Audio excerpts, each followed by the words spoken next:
Hello everyone and welcome to the unboxing and review of the Tulku Oracle. I'm pronouncing it that way. I hope I'm right. I have never seen these little three dots on top of a U, so I'm going to assume that this is just kind of like the logo of the Oracle, but I pronounce it Tulku Oracle. I'm loving this deck. It is a very, very high vibrational spiritual deck. As you can see, the box is pretty big, very sturdy too.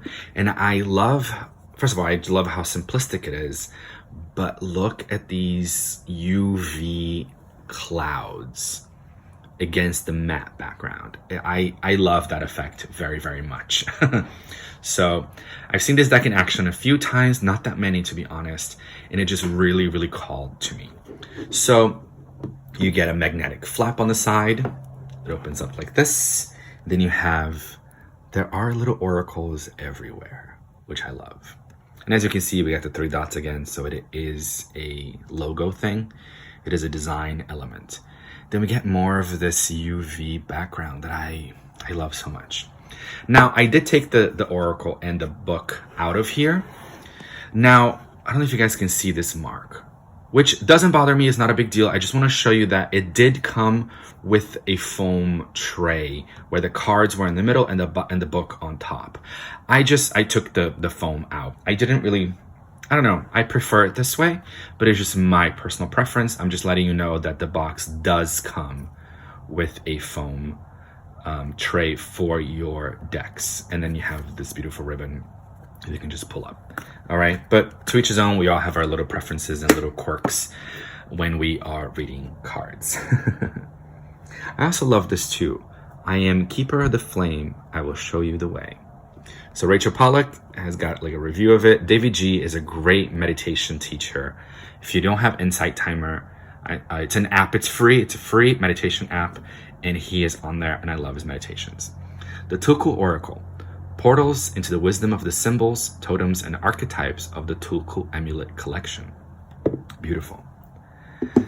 The book is right here, and the book has that same gorgeous effect that I love. We got the same praise here that's pretty much the same as the back, but it's a proper book. I mean, it's a pretty thick book, honestly. You know, you have, when you pull a card, you get the image, you get a bit of a mantra, you get the elements, which is metal with fire, and then you get the symbolism, which explains the symbols. It goes into the oracle, and then they're reversed. And then also a teaching, so the teaching of the card. So that's really, really interesting. It's deeper than you think. And then you go into the other card.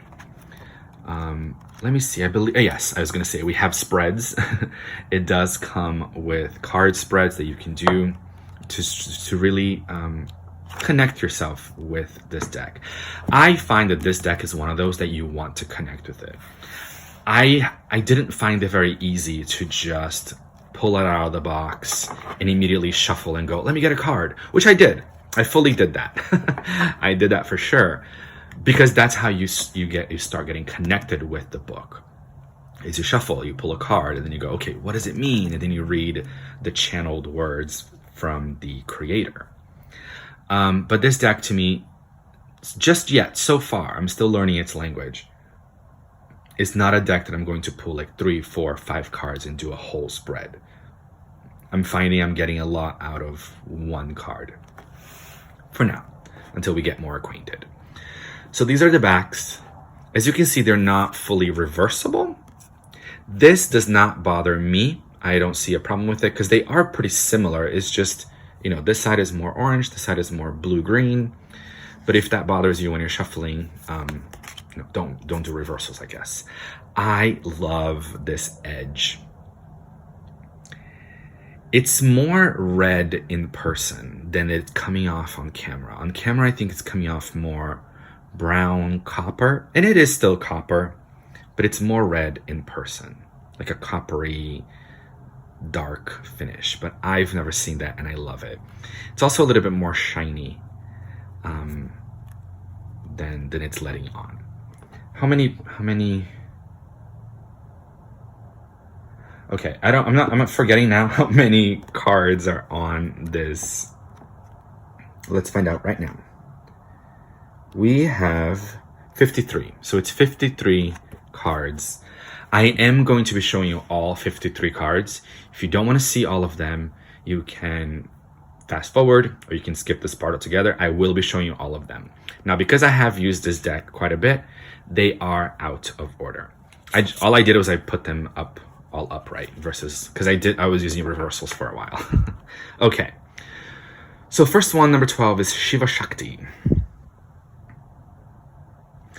In some decks, in some cards, I do find the image to be a little bit busy, but I kind of like that. It's for this deck anyway. I'm not getting like all busy decks, but Yab Yun.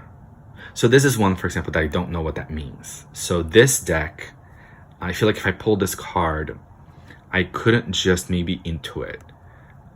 It does kind of look like somebody sitting, right? So maybe I can say meditation or whatever, but I don't know. I don't think that's right. I don't know what that means, but I know that I can go to the book and I know it will explain to me.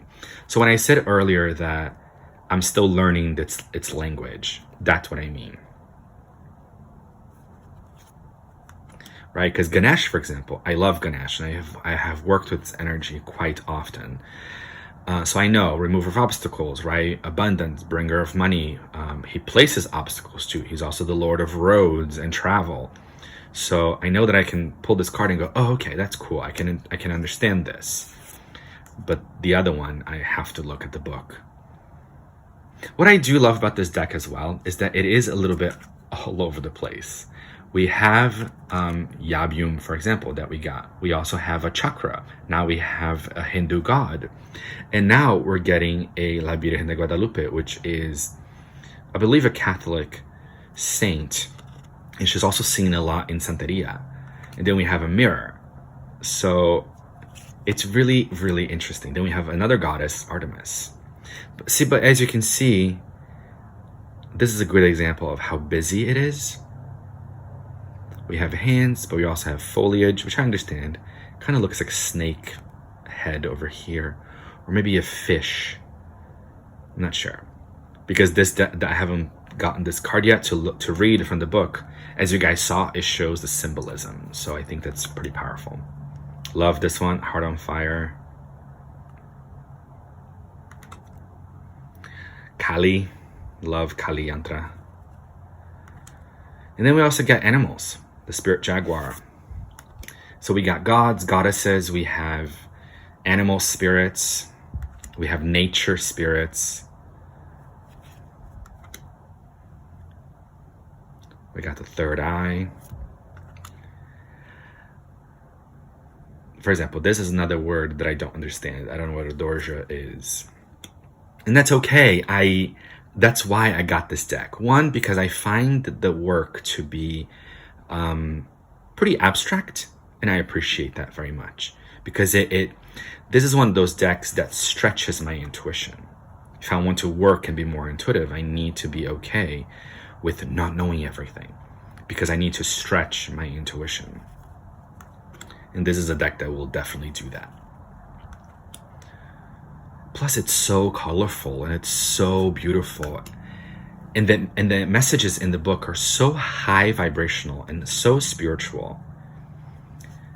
It truly is like a special deck to me.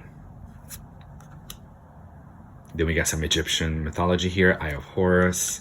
Oh my god, goddess Isis right after. Lakshmi.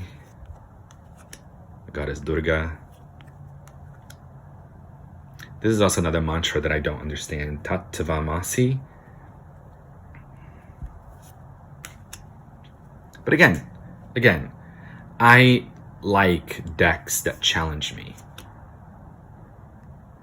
because I want to learn more. I want to learn about different cultures. I want to grow. I want to expand. I want to be able to talk about different things when I get clients, when I'm working with people. And plus, to expand my spirituality, why not, right? It's such an amazing thing to be able to do.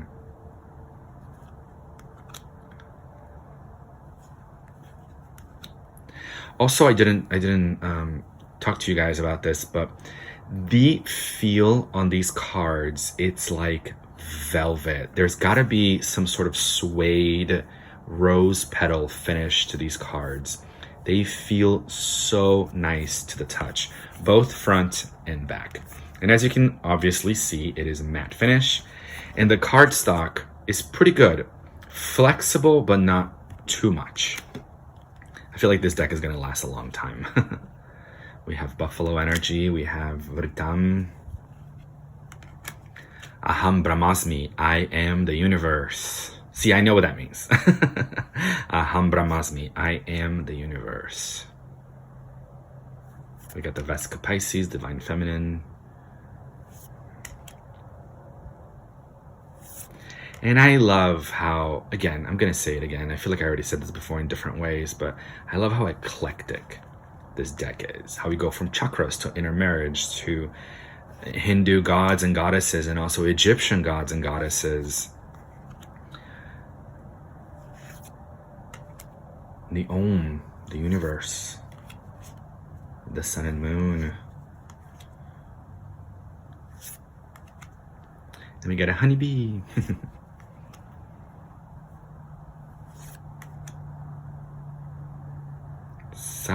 Chit Ananda. We had the Visuddha Visuddha chakra. And then finally we have the owl. This is the last card. These are the backs again one more time. As you guys can see, there's like my fingerprints on it. But this deck doesn't really do that much. It's just because I was holding it for a long time. But it doesn't really retain, as you can see, it doesn't retain like your fingerprints that much, especially with that rose petal finish on it. Absolutely amazing. All right, guys, so I hope you guys enjoyed this unboxing and review of the Tulku Oracle. I absolutely love it. I highly recommend it if you want to stretch and deepen your intuition and your spiritual knowledge. All right, guys, have a beautiful day out there. Thanks so much.